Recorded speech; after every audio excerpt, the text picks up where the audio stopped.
Good morning, students. This is Shubham Kumar Panchal from Gurukulam Public School. In the last video, we had discussed about what is weather, and today we will discuss about what is climate. So, before starting, I have an information for you कि आपकी books जो है वो school में available है, तो जल्दी से जल्दी जाके बच्चे वो सभी बुक्स कलेक्ट कर लीजिएगा. Now let's start. Climate. Climate means होता है जलवायु. क्लाइमेट मीन्स क्या होता है बच्चों? जलवायु. Meteorologist record the weather every day. Meteorologist बताया था मैंने, जो मौसम विभाग होता है उसको मेट्रोलॉजिस्ट, और जो मौसम वैज्ञानिक होते हैं उन्हें मेट्रोलॉजिस्ट के नाम से जानते हैं हम. ठीक है, तो मौसम विभाग मेट्रोलॉजिकल डिपार्टमेंट और मेट्रोलॉजिस्ट मतलब मौसम वैज्ञानिक. ना मेट्रोलॉजिस्ट जो होते हैं वो record the weather every day. जो मेट्रोलॉजिस्ट होते हैं वो रोज का वेदर रिकॉर्ड करते हैं. तो हम बात कर रहे थे क्लाइमेट की, जिसमें हमने बात करी कि मेट्रोलॉजिकल डिपार्टमेंट जो है रोज का मौसम रिकॉर्ड करता है, यानी दर्ज करता है कि आज का मौसम कैसा है, आज का कैसा है. The records of the weather have been preserved for the past several decade. और ये जो रिकॉर्ड है वो प्रिजर्व यानी संरक्षित रखा जाता है. डिकेड, डिकेड मतलब दशक, यानी 10 सालों का जो समय होता है उसे डिकेड कहते हैं. यानी पिछले 10 सालों के मौसम का जो रिकॉर्ड होता है उसे सुरक्षित रखा जाता है. These help us to determine the weather pattern at a place. ये मदद करता है हमें डिटरमाइन मतलब निर्धारित करने में. डिटरमाइन मीन्स निर्धारित करने में. वेदर पैटर्न मौसम की प्रणाली. एट अ प्लेस किसी स्थान की, ये किसी स्थान की मौसम की प्रणाली को निर्धारित करने में हमारी मदद करता है. तो यहाँ पर आपने पढ़ा कि मेट्रोलॉजिकल डिपार्टमेंट जो होता है वो रोज के मौसम का एक रिकॉर्ड रखता है, और ये पिछले 10 सालों का रिकॉर्ड वो सुरक्षित रखते हैं. क्यों रखते हैं? क्योंकि इससे हमें किसी स्थान के वेदर पैटर्न यानी मौसम प्रणाली के बारे में जानकारी मिलती है. The average weather pattern taken over a long time से 25 years is called the climate of the place. यानी एवरेज वेदर पैटर्न औसत मौसम प्रणाली taken over a long time जो लंबे समय से चलती आ रही है, से 25 ईयर्स लगभग 25 सालों से, is called the climate of the place. उसे उस स्थान की क्लाइमेट यानी जलवायु कहा जाता है. यानी किसी स्थान के 25 सालों से, पिछले 25 सालों से जैसा मौसम चलता आ रहा है, जो वेदर पैटर्न है वहाँ का, जैसे मौसम प्रणाली चलती आ रही है, उस मौसम प्रणाली को हम क्लाइमेट यानी जलवायु के नाम से जानते हैं. इसको थोड़ा और डीपली समझेंगे. देखते हैं. If you find that the temperature at a place is high most of the time. अगर हम देखते हैं कि किसी स्थान का मौसम ज्यादातर समय पर गर्म रहता है, यानी टेम्परेचर ज्यादा रहता है, then we say that the climate is that place is hot. तब हम कह सकते हैं कि उस स्थान का क्लाइमेट कैसा है? हॉट है. If there is also heavy rainfall on most of the days in the same place. और उसी स्थान पर ज्यादातर दिनों में बहुत ज्यादा बारिश भी होती है, then we can say that the climate of that place is hot and wet. तब हम कह सकते हैं कि उस स्थान का क्लाइमेट यानी जलवायु कैसी होती है? हॉट एंड वेट होती है. तो क्लाइमेट में भी अब तक आपने पढ़ा कि मेट्रोलॉजिकल डिपार्टमेंट जो होता है वो मौसम के रिकॉर्ड को दर्ज करता है, डेली के मौसम के रिकॉर्ड करता है, और पिछले दशक यानी 10 सालों का रिकॉर्ड वो उठाकर रखता है. क्यों? क्योंकि उस रिकॉर्ड से हमें किसी स्थान के क्लाइमेट यानी जलवायु के बारे में पता चलता है. कैसे? अब क्लाइमेट की डेफिनेशन से समझते हैं इस बात को कि the average weather pattern taken over a long time से 25 years is called climate of the place. यानी किसी भी स्थान पर पिछले 25 सालों से जो वेदर पैटर्न है उसे वहां का क्लाइमेट यानी जलवायु कहा जाता है. एग्जाम्पल के लिए देखिएगा कि अगर किसी स्थान का टेम्परेचर ज्यादातर हॉट रहता है, यानी ज्यादा रहता है, टेम्परेचर गर्म रहता है, तो वहां का क्लाइमेट कैसा हो गया? हॉट हो गया. कैसा हो गया वहां का क्लाइमेट? हॉट. और अगर उसी स्थान पर, सेम जगह पर मौसम तो गर्म रहता है, यानी टेम्परेचर ज्यादा रहता है, साथ ही साथ ज्यादातर समय पर बारिश भी होती रहती है, तो बारिश होती है तो गीला रहता है, तो क्लाइमेट कैसा हो गया वहां का? Hot and wet. Hot and wet climate से मतलब है कि उस स्थान पर गर्मी भी बहुत है और बारिश भी होती रहती है. समझे बच्चों इतनी बात? आगे लिखा है इन टेबल 7.2 एंड 7.3. टेबल दी गई है नीचे, ये 7.3 है और ये बच्चों 7.2 है. तो टेबल 7.2 और 7.3 में वी हैव गिवन, हमें दी गई है द क्लाइमेटिक कंडीशन यानी जलवायु स्थिति at 2 places in India. Bharat के 2 स्थानों की हमें क्लाइमेट कंडीशन दी गई है कि वहां का क्लाइमेट कैसा रहता है. The mean temperature for a given month is found in 2 steps. Mean मतलब औसत टेम्परेचर, तापमान, फॉर अ गिवन मंथ एक दिए हुए महीने का इज फाउंड इन 2 स्टेप, यानी किसी भी 2 महीनों का, ठीक है, यानी दिए हुए महीने में औसत तापमान क्या रहता है किसी जगह का।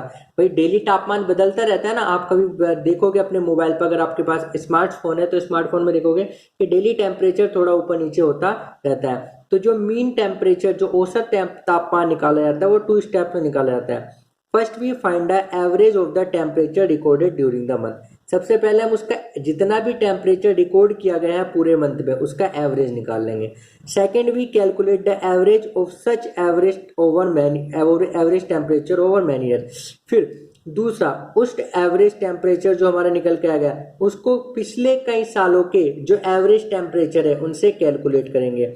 That gives the mean temperature, जिससे किसी स्थान का मीन टेम्परेचर निकल के आ जाता है। यानी अगर हमें किसी स्थान का मीन टेम्परेचर निकालना है तो मीन टेम्परेचर निकालने के लिए सबसे पहले हम उस एक महीने का पूरा एवरेज टेम्परेचर निकालेंगे। एवरेज कैसे निकालते हैं, मैथ्स में आपने अच्छी तरह सीखा होगा। एवरेज टेम्परेचर निकालने के बाद पिछले सालों के जो एवरेज टेम्परेचर थे उससे उसे कैलकुलेट कर लेंगे। तो ऐसे 2 स्थान हमें दिए गए हैं, श्रीनगर इन जम्मू एंड कश्मीर और तिरुवनंतपुरम इन केरल। ठीक है, एक स्थान दिया गया है श्रीनगर जो जम्मू और कश्मीर में होता है, और एक दूसरा स्थान दिया गया है तिरुवनंतपुरम जो कहां पर है, केरल में। ये टेबल आपको दी गई है श्रीनगर की, जम्मू एंड कश्मीर की, जहां पर मंथ लिखा है कि महीने में कितना टेम्परेचर होता है, डेली मिनिमम यानी डेली का मिनिमम टेम्परेचर कितना होता है, डेली मैक्सिमम टेम्परेचर कैसा होता है, फिर मीन टेम्परेचर निकाल रखा है इनका, जो मीन टेम्परेचर है डेली का। जनवरी के महीने में डेली लगभग कितना मीन टेम्परेचर रहा था, जनवरी के महीने में 31 डेज होते हैं, तो 31 डेज का अलग अलग टेम्परेचर तो नहीं दे सकते, इसलिए उसका मीन टेम्परेचर दिया गया है। ऐसे ही मैक्सिमम का मीन टोटल रेनफॉल यानी बारिश कितनी हुई है लगभग वहां पर। ठीक है, ऐसे ही आपको तिरुवनंतपुरम की टेबल दी गई यहाँ पर, ये भी सेम है, मंथ दिया गया है जनवरी टू लेकर दिसंबर तक, डेली मिनिमम टेम्परेचर दिया गया है, डेली मैक्सिमम टेम्परेचर दिया गया है, टोटल मीन रेनफॉल। अब आप यहाँ पर टेम्परेचर में डिफरेंस देख सकते हो, जो श्रीनगर है वहाँ का डेली मिनिमम टेम्परेचर थर्सडे में देखो माइनस में जा रहा है, -2.3, -0.6, 3.8, 7.7, 10 देखो, और मैक्सिमम कितना है, ज़्यादा से ज़्यादा मैक्सिमम कितना है, 30, वो भी कौन से महीने में, जुलाई, जिसमें आप जानते हो बहुत गर्मी होती है इंडिया में जून जुलाई के महीने में। ठीक है, ऐसे ही अगर आप तिरुवनंतपुरम को देखो, तिरुवनंतपुरम का मिनिमम टेम्परेचर कितना है देख सकते हो इसमें आप, सर्दी सबसे ज़्यादा जनवरी दिसंबर में 22.2, और मैक्सिमम कितना है, लगभग 30 से ऊपर ही ऊपर है, सब दिख रहा है ना।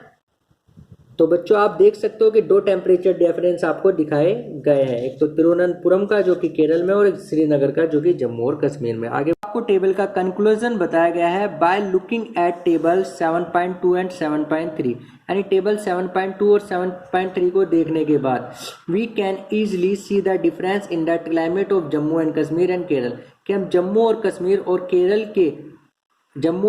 और केरल के टेम्परेचर में हम ये क्लाइमेट में डिफरेंस देख सकते हैं। We can see that Kerala is very hot and wet in comparison to Jammu and Kashmir, हम देख सकते हैं कि केरल जो है जम्मू कश्मीर की तुलना में बहुत ज़्यादा हॉट यानी गर्म है, और वेट यानी वहाँ पर बारिश भी ज़्यादा होती है। Which has a moderately hot and wet climate for a part of a year, जहाँ पर जम्मू एंड कश्मीर में कैसा रहता है, hot and wet climate for a part of the year, यानी साल के ज़्यादातर हिस्से में हॉट एंड वेट क्लाइमेट रहता है, कहाँ पर, केरल में। समझे बच्चों। तो जब आपने टेबल 7.2 और 7.3 देखी तो आप देख सकते हो कि जम्मू कश्मीर और केरल के टेम्परेचर में बहुत ज़्यादा डिफरेंस है। हम देख सकते हैं कि केरल जो है वो जम्मू और कश्मीर की तुलना में बहुत ज़्यादा हॉट एंड वेट है, जहाँ पर मॉडरेटली यानी सामान्य हॉट एंड वेट क्लाइमेट रहता है साल के ज़्यादातर हिस्से में। ठीक है, similar data for the western region of India, for example Rajasthan.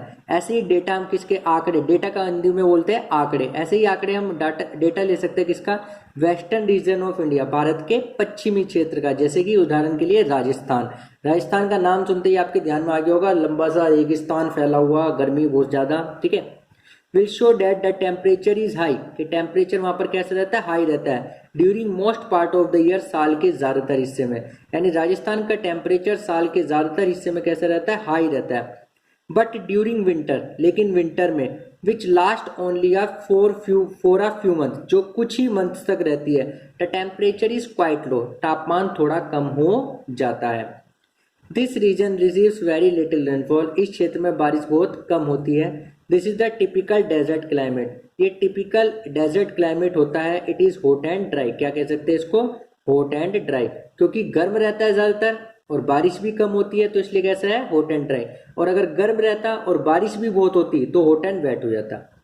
The north eastern India, उत्तरी पूर्वी Bharat, receives rain for a major part of the year. ठीक है, यानी जो नॉर्थ ईस्टर्न इंडिया है, जैसे जहां पर हम रहते हैं, वहां पर receive rain for a major part of year, एक साल के बहुत ज्यादा हिस्से में बारिश पार कर। Therefore we can say that the climate of north east is west. North east का क्लाइमेट कैसा है? वेस्ट है, ओ सॉरी वेट है। वेट मतलब गीला क्लाइमेट है। समझे बच्चों? इतनी बात समझ में आई होगी आपके। तो सिमिलर डेटा हमें वेस्टर्न रीजन दे दिया गया था। राजस्थान के एग्जाम्पल के लिए राजस्थान दे दिया गया, जहाँ पर साल के ज़्यादातर हिस्से में बहुत ज़्यादा गर्मी रहती है और वहाँ पर बारिश भी बहुत कम होती है, इसलिए वहाँ का क्लाइमेट कैसा रहता है? Hot and dry. ऐसी जो नॉर्थ ईस्ट रीजन है इंडिया का, वहाँ पर साल के ज़्यादातर हिस्से में बारिश होती रहती है, इसलिए वहाँ के क्लाइमेट को हम वेट कह सकते हैं। ये ध्यान रखिएगा, क्लाइमेट एक दिन पर, वेदर आपका एक दिन पर डिपेंड हो सकता है, यानी आज का मौसम कैसा था, लेकिन क्लाइमेट एक दिन पर डिपेंड नहीं होता। क्लाइमेट सालों के मौसम के हिसाब से बताया जाता है, यानी सालों तक वहां पर, लगभग 10 सालों तक, 25 सालों तक वहां पर कैसा मौसम रहा है, इस हिसाब से वहां का क्लाइमेट बताया जाता है। समझे बच्चों? अब हम देखेंगे climate and adaptation. Climate means जलवायु, आपको पता ही है, और एडेप्टेशन मीन्स अनुकूलन। अनुकूलन को मैं साधारण शब्दों में बता देता हूं। क्या? मान लो आपको गर्मी लग रही है, तो आप गर्मी में स्वेटर पहनोगे, जर्सी पहनोगे? नहीं पहनोगे ना। क्यों नहीं पहनोगे? क्योंकि उससे आपको ज्यादा गर्मी लगेगी। ठीक है, तो गर्मी से बचने के लिए आप क्या करते हो? कि पंखे के सामने बैठ जाते हो ताकि आपको गर्मी ना लगे। ठीक है, ठंडा ठंडा पानी पीते हो, नहा लेते हो, जिससे आपकी बॉडी ठंडी हो जाए। ऐसी सर्दियों में क्या करते हो? जब आपको सर्दी लगती है तो आप कपड़े पहन लेते हो। ज्यादा सर्दी लग रही है तो एक कपड़ा और पहन लिया, और ज्यादा लग रही है तो एक और कपड़ा पहन लिया। ऐसे करते हो ना, खुद को सर्दी से बचाते हो, या आग के सामने, हीटर के सामने बैठ जाते हो, जिससे आपका टेम्परेचर हाई हो जाए। अब जानवर क्या है? जानवर जो होते हैं वो कपड़े तो नहीं पहन सकते। भाई स्वेटर पहन लिया उन्होंने, कि उन्हें सर्दी लग रही है तो एक स्वेटर और पहन लिया, 2 स्वेटर और पहन लिए।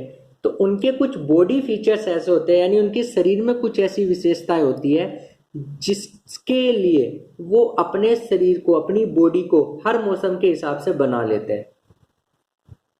तो इसी को हम अडेप्टेशन कहते हैं। क्या कहते हैं? अडेप्टेशन, यानी अनुकूलन कहते हैं, यानी अपने आप को स्थिति के हिसाब से ढालना। जैसी स्थिति है उस हिसाब से अपने आप को बना लेना, यही अडेप्टेशन है, यही अनुकूलन है। समझे बच्चों? अब आगे देखते हैं। Climate has a profound effect on all living organisms. Climate यानी जलवायु का हैज होता है अ प्रोफाउंड इफेक्ट। प्रोफाउंड इफेक्ट मतलब गहरा प्रभाव, ऑन ऑल लिविंग ऑर्गेनिम्स, सभी सजीव प्राणियों पर। यानी क्लाइमेट जो होता है उसका सभी सजीव प्राणियों पर एक गहरा प्रभाव होता है। Animals are adapted to survive in the condition. Animals यानी जानवर आर अडेप्टेड, अनुकूल होते हैं, टू सर्वाइव, जीवित रहने के लिए, इन द कंडीशन, स्थिति में, इन विच दे लिव, जिसमें वो रहते हैं। यानी जानवर यानी एनिमल्स जहाँ रहते हैं वो उसी के अनुकूल उनकी बॉडी बनी होती है ताकि वो वहां से आराम से रह सके। Animals living in very cold and hot climate. जो जानवर बहुत कोल्ड या हॉट क्लाइमेट में रहते हैं, must possesses special feature. Possesses यानी रखते हैं, स्पेशल विशेष फीचर, विशेषताएं, टू प्रोटेक्ट देमसेल्फ, खुद को बचाने के लिए, अगेंस्ट द एक्सट्रीम कोल्ड और हीट, अत्यधिक सर्दी या अत्यधिक गर्मी से बचाने के लिए।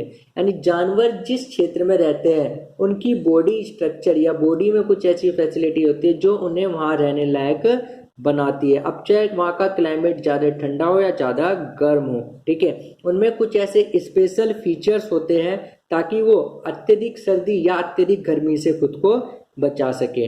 Recall from chapter 9 of your class 6। Class 6 में आपने चैप्टर 9 पढ़ा होगा, जहां पर आपको अडेप्टेशन की डेफिनेशन बताई गई थी।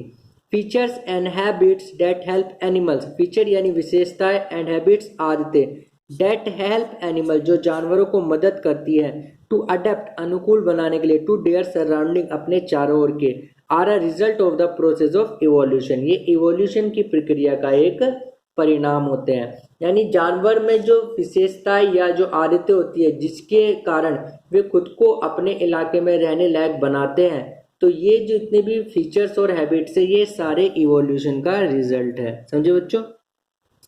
In chapter 9 you will learn about the effect of weather and climate on soil. Chapter 9 में आप वेदर और क्लाइमेट का सोइल पर क्या इफेक्ट पड़ता है ये पढ़ोगे। Here we will study the effected climate on animals only, और यहाँ पर केवल हम ये पढ़ेंगे कि क्लाइमेट का जानवरों पर क्या प्रभाव पड़ता है। In class 6 you have read about adaptation of animals to certain habitats. Class 6 में आपने कुछ हैबिटेट्स यानी निवास स्थान में जानवरों में क्या क्या अडेप्टेशन होता है उसके बारे में पढ़ा था। As examples of adaptation animals to climate condition, कि जानवरों का क्लाइमेटिक कंडीशन में कैसा एडेप्टेशन रहता है। We discuss only living animals living in polar regions and tropical rain forest, यानी एग्जाम्पल में हम सिर्फ ट्रॉपिकल रेन फॉरेस्ट और पोलर रीजन में रहने वाले जानवरों के बारे में पढ़ेंगे कि वो कैसे अपने आप को वहाँ के मौसम के, वहाँ के क्लाइमेट के अनुकूल बनाते हैं। एज द नेम सजेस्टेड, जैसे नाम की सलाह दी गई है, the polar regions are situated near the pole, जैसे नाम बताया गया है तो पोलर रीजन जो होते हैं वो कहाँ पर होते हैं, पोल्स के पास होते हैं। That is north pole and south pole, जो कौन से होते हैं, नॉर्थ पोल और साउथ पोल। ठीक है, पोलर रीजन कहाँ पर होते हैं, पोल्स के बाद होते हैं, और पोल्स कितने होते हैं, दो ही पोल्स होते हैं, एक नॉर्थ पोल और एक साउथ पोल। समझे बच्चों। तो यहाँ पर अभी तक आपने पढ़ा था क्लाइमेट एंड अडेप्टेशन में कि जानवर जो होते हैं वो अपने को इस हिसाब से अपने को जिस जगह पर वो रहते हैं उसी के अनुकूल बना लेते हैं। जो जानवर बहुत ठंडे या बहुत गर्म इलाके में रहते हैं उनमें कुछ ऐसे फीचर्स यानी ऐसे विशेषताएं होती है जो उन्हें बहुत ज़्यादा सर्दी या बहुत ज़्यादा गर्मी से बचा लेती है। ठीक है, आपने क्लास 6 में चैप्टर 9 पढ़ा होगा जहाँ पर आपको अडेप्टेशन की डेफिनेशन दी गई थी। तो जानवरों में जो फीचर्स और हैबिट होते हैं जो उन्हें उनके आसपास के इलाकों में रहने लायक बनाते हैं, ये सारे इवोल्यूशन का रिजल्ट होते हैं। इवोल्यूशन मतलब परिवर्तन एक तरह का, क्रांति। रिवोल्यूशन तो क्रांति होगी, इवोल्यूशन मतलब एक उत्पत्ति एक तरह की, यानी कुछ बदलाव के साथ उत्पत्ति। समझे बच्चों। तो चैप्टर 9 में आप जो है सोइल पर वेदर और क्लाइमेट का क्या प्रभाव पड़ता है ये पढ़ोगे, लेकिन इस चैप्टर में आप सिर्फ ये पढ़ोगे कि जानवरों पर क्लाइमेट का क्या इफेक्ट पड़ता है। समझे। तो क्लास 6 में जो चैप्टर 9 पढ़ा था आपने ये पढ़ा होगा कि हैबिटेट्स अपने जानवर जो होते हैं वो अपने हैबिटेट्स के हिसाब से कैसे, हैबिटेट मतलब रहने की जगह जहाँ लोग रहते हैं वो उनका हैबिटेट होता है। ठीक है, निवास स्थान। एडेप्टेशन के एग्जाम्पल के लिए हम कुछ स्पेशल जगह की क्लाइमेटिक कंडीशन लेंगे जैसे पोलर रीजन और ट्रॉपिकल। कौन से लेंगे बच्चों, पोलर रीजन और tropical rain forest. Polar region से आप समझ सकते हो, पोलर रीजन मतलब पोल्स के पास वाला इलाका जहां पर पोल्स होते हैं।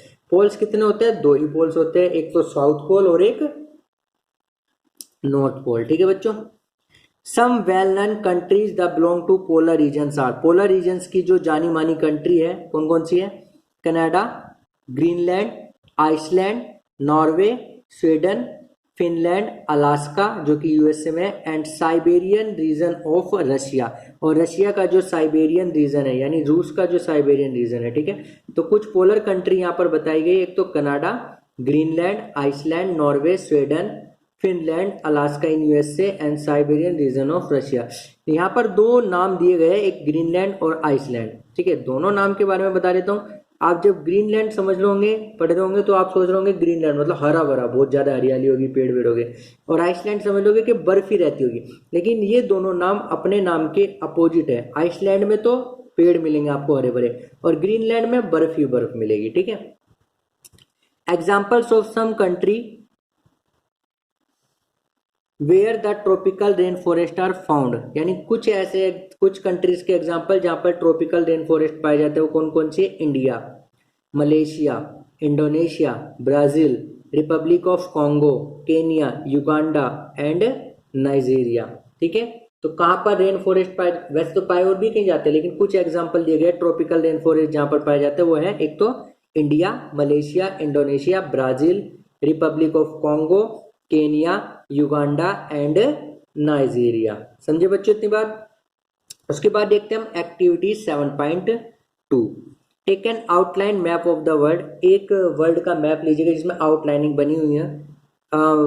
Mark the polar region in the blue, जो पोलर रीजन से उन्हें ब्लू से, ब्लू यानी ब्लू कलर से मार्क कर लीजिएगा। Similarly mark the tropical region in red, और जो ट्रॉपिकल रीजन है उनको रेड से मार्क कर लीजिएगा। ठीक है, एक वर्ल्ड का मैप लीजिएगा, आउटलाइन मैप जिसमें ड्राइंग बनी होती है, मतलब जिसमें स्ट्रक्चर बनी होती है। ठीक है, तो जो मैप है उसमें पोलर रीजन्स को ब्लू से मार्क कर लीजिएगा और ट्रॉपिकल रीजन को रेड से मार्क कर लीजिएगा। अब देखते हैं हम पोलर रीजन्स के बारे में पढ़ेंगे, यानी ध्रुवीय क्षेत्र के बारे में पढ़ेंगे। The polar region present an extreme climate. Polar region जो होता है वहाँ का क्लाइमेट होता है एक्सट्रीम क्लाइमेट, यानी अत्यधिक जलवायु होती है। These regions are covered with snow. ये जो क्षेत्र है ये स्नो यानी बर्फ से ढके रहते हैं। And it is very cold for most part of the year. और साल के ज़्यादातर हिस्से में वहाँ पर बहुत ज़्यादा ठंड रहती है। यानी जो पोलर रीजन होते हैं वहाँ का क्लाइमेट बहुत अत्यधिक होता है, ठीक है। और ये जो रीजन होते हैं, ये जो क्षेत्र होते हैं वो बर्फ से ढके रहते हैं और साल के ज़्यादातर हिस्से में बहुत ज़्यादा ठंड वहाँ पर रहती है। फॉर 6 मंथ, 6 महीनों के लिए, the sun do not set at the poles.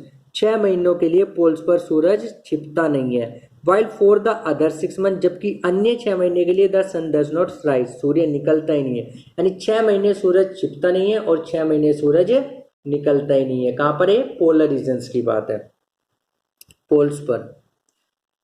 In winter the temperature can be as low as -37 degree Celsius. Winters यानी सर्दियों में टेम्परेचर जो है वो -37 डिग्री सेल्सियस तक लो हो सकता है। Animals living there have adapted to this severe condition.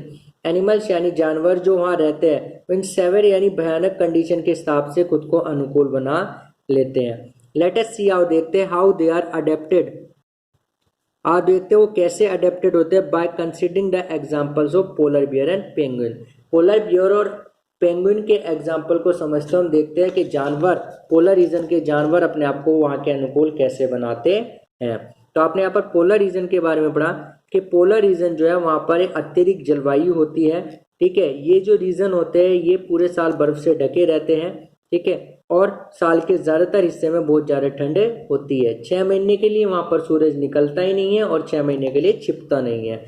Temperature इतना लो हो सकता है, कितना? -37 डिग्री सेल्सियस तक लो हो सकता है। और जो जानवर वहाँ पर रहते हैं वो अपने आप को यहाँ की भयानक स्थिति के अनुकूल बना लेते हैं। अब ये जानवर अपने आप को अनुकूल वहाँ कैसे बनाते हैं, तो इसके लिए हम पोलर बियर और पेंगुइन के एग्जांपल लेंगे, जिसमें आज सिर्फ हम पोलर बियर के बारे में पढ़ेंगे और पेंगुइन नेक्स्ट वीडियो में कंटिन्यू करेंगे। Polar bears have white fur. Polar bear जो होते हैं उनके वाइट फर होते हैं, यानी शरीर पर जो है सफ़ेद रोए होते हैं। So that they not easily visible in the snowy white background, जिससे वो बर्फ से ढके हुए सफ़ेद बैकग्राउंड में दिखाई आसानी से नहीं देता। यानी जो पोलर बियर होता है उस पर वाइट कलर के फर होते हैं जिससे वो बर्फ में आसानी से छिप जाता, दिखाई नहीं देता है। It protects them from their predators. इससे वो किससे बचा रहता है? अपने प्रीडेटर्स यानी शिकारियों से बचा रहता है जो उसे मार सकते हैं। It also help them in catching there pray. और ये उसे उसका शिकार पकड़ने में भी मदद करते हैं। प्रे मतलब शिकार। To protect them from extreme cold, अत्यधिक ठंड से बचाने के लिए they have 2 thick layers of fur. उनके शरीर पर फर की 2 परत होती है, मोटी मोटी 2 परत होती है। They also have a layer of fat under their skin. और उनकी स्किन के अंदर यानी त्वचा के अंदर भी फैट की एक लेयर होती है। In fact they are so well insulated, बल्कि वो इतने इंसुलेटेड होते हैं यानी उनकी हीट बाहर नहीं निकलती बॉडी की। That they have to move slowly, कि उन्हें मूव स्लोली यानी धीरे धीरे चलना पड़ता है। And dress open to avoid getting over it, और आराम करना पड़ता है ज़्यादातर जिससे वो ज़्यादा गर्म ना हो जाए, ठीक है। तो सबसे पहले हमने एग्जाम्पल पढ़ा पोलर बियर के बारे में, जिसमें आपने पढ़ा कि पोलर बियर जो होता है उसकी बॉडी पर वाइट फर होते हैं।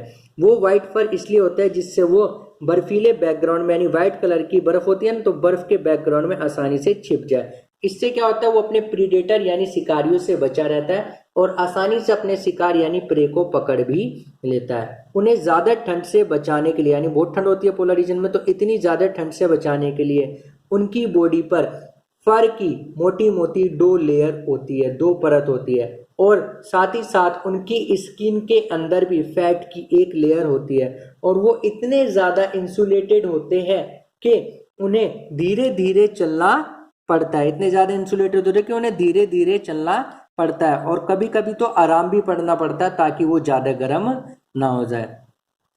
Physical activities on warm days necessitate cooling, ठीक है। यानी वार्म डेज यानी गर्मियों के दिनों में अपने आप को ठंडा रखने के लिए वो फिजिकल एक्टिविटी करते हैं। So the polar bear goes for swimming, इसलिए पोलर बियर क्या करता है, स्विमिंग करता है, तैराकी करता है। It is a good swimmer, ये एक बहुत अच्छा तैराक होता है। यानी जब दिन गर्म हो जाते हैं, यानी जब 6 महीने सूरज निकला रहता है, तो उन्हें अपने शरीर को ठंडा रखने के लिए, ठीक है, ताकि ज़्यादा गर्म ना हो जाए, कुछ एक्सरसाइज करनी पड़ती है। इसके लिए वो क्या करते हैं, स्विमिंग करते हैं, पानी में जाकर स्विमिंग करते हैं, क्योंकि पोलर बियर बहुत अच्छे स्विमर होते हैं। इट पाउच, इसके जो पंजे होते हैं वो आर वाइड यानी चौड़े होते हैं, एंड लार्ज बड़े होते हैं, which help it not only to swim, जो केवल उन्हें स्विम यानी तैरने में मदद नहीं करते, but also walk with ease in the snow, बल्कि आसानी बर्फ में चलने में भी आसानी देते हैं।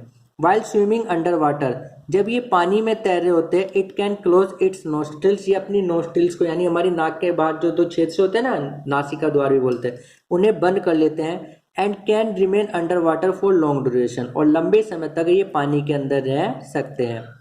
It has a strong sense of smell, इसकी सूंघने की शक्ति बहुत अच्छी होती है। So that it can catch its prey for food, जिससे अपने शिकार को खाने के लिए आसानी से पकड़ सकता है। We can understand the adaptation of polar bear with the help of the flow chart shown in figure 7.3। 7.3 में आपको एक फ्लो चार्ट दिया गया है जिसमें पोलर बियर की सारी विशेषताएं बताई गई है। तो फिजिकल एक्टिविटी, यानी जब दिन गर्म होते हैं पोलर रीजन पर, उसके लिए पोलर बियर को कुछ फिजिकल एक्टिविटी करनी पड़ती है, जैसे ये क्या करता है, स्विमिंग करता है। पोलर बियर एक बहुत अच्छा स्विमर यानी तैराक होता है, और इसके जो पाव जो पंजे होते हैं बहुत वाइड और लार्ज होते हैं, जो इसे केवल तैरने में मदद नहीं करते, बल्कि बर्फ में आसानी से चलने में भी मदद करते हैं। और जब ये पानी के अंदर तैर रहा होता है, तो ये अपने नोस्ट्रिल्स को बंद कर लेता है और लंबे समय तक पानी के नीचे रह सकता है। इसकी सूंघने की क्षमता बहुत अच्छी होती है, जिससे अपने शिकारों को आसानी से पकड़ सकता है। तो पोलर बियर में क्या क्या विशेषताएं होती है हम पढ़ लेते हैं। सबसे पहले देता है the white fur is not easily visible in the snowy background, जो व्हाइट फर होती है जिससे बर्फीले बैकग्राउंड में आसानी से नहीं दिखता। It has a very strong sense of smell, सूंघने की क्षमता बहुत अच्छी होती है। It helps to bear to locate and catch it prey, जिससे ये अपने शिकार को आसानी से पकड़ सकता है। It has long curved and sharp claws, इसके ढले हुए और शार्प मतलब नुकीले पंजे होते हैं, जिससे आसानी से शिकार को चीर पड़ते हैं। This help it to walk on ice, ये इसको बर्फ पर चलने में मदद करते हैं। It has a layer of fat under its skin, इसकी स्किन के अंदर फैट की परत होती है। The fat insulate its body from cold, fat जो होता है इसकी बॉडी को कोल्ड से इंसुलेट करता है, एंड कीप्स इट वार्म, से गर्म रखता है। फिर है it has two thick layer of fur, इसकी फर की 2 परत होती है इसकी बॉडी पर, जो इसे कोल्ड वेदर में गर्म रखती है। Its predator and prey unable to see it, white background की वजह से वाइट फर की वजह से इसके प्रीडेटर यानी शिकारी और प्रे शिकार जो है इसे आसानी से नहीं देख सकते। तो आज के लिए इतना काफ़ी होगा। पेंगुइन का एग्जाम्पल हम नेक्स्ट वीडियो में कंटिन्यू करेंगे। Thank you everyone.